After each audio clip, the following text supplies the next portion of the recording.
Today I'll be talking about Lightyear being released on Disney Plus. It was released August 3rd to Disney Plus for free, or those who have Disney Plus can watch it. Originally, the theatrical release was on June 17th, 2022. And so, in terms of days, that's 48 days until it was released to Disney Plus. And in my limited opinion, when that happens, where it's sent over to Disney Plus early, it's probably because the movie didn't do so well.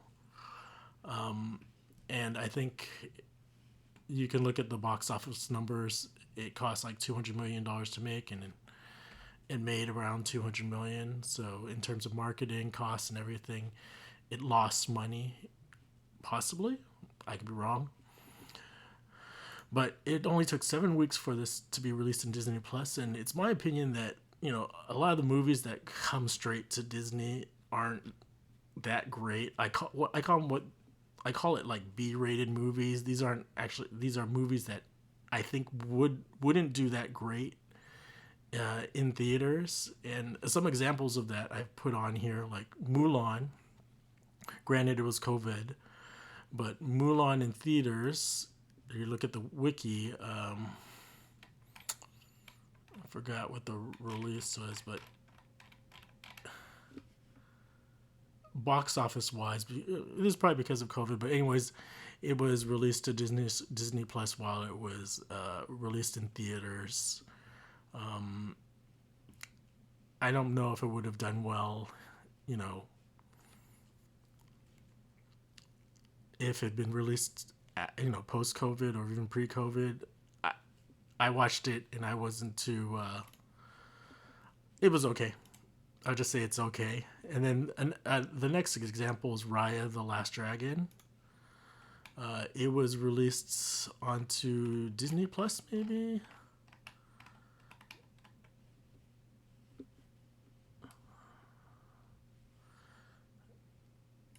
It had a theatrical release as well as released to Disney Plus premiere. Let's see, and box office wise, it made 130 million. So you separate that between domestic and international,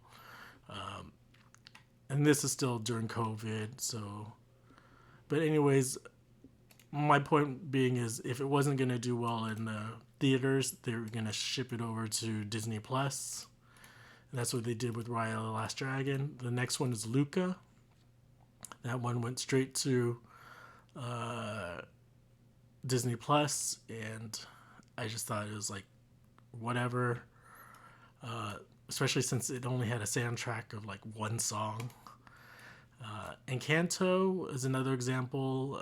It was released to Disney Plus fairly quickly, although it was did pretty decently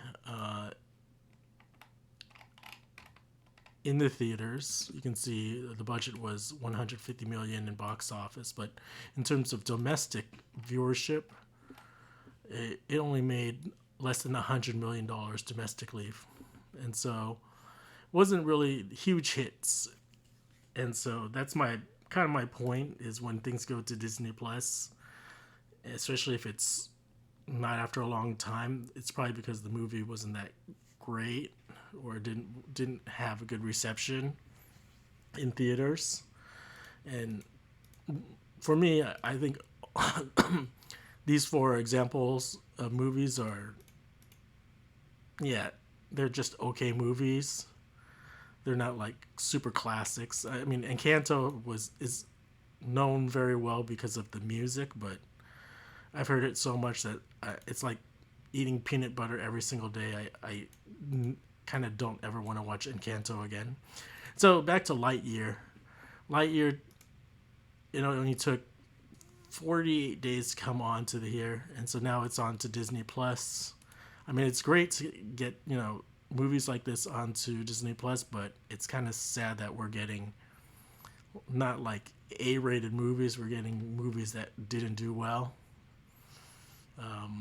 I actually watched Lightyear, and might as well do my short review about Lightyear. The animation was great. The music was okay, and the storyline was okay. It's a time travel movie, and there's a, what's it called? There's like, a twist, but not really a twist. I think it's just a poor twist in my opinion, but so that's why I said this movie's just average.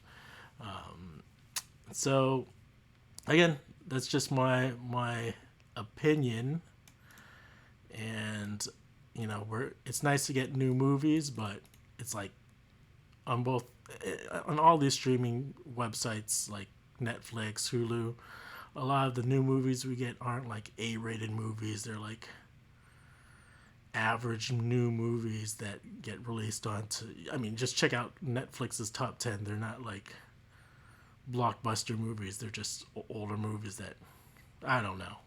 I don't know what I'm talking about. But anyways, that's it. I just wanted to make this random video.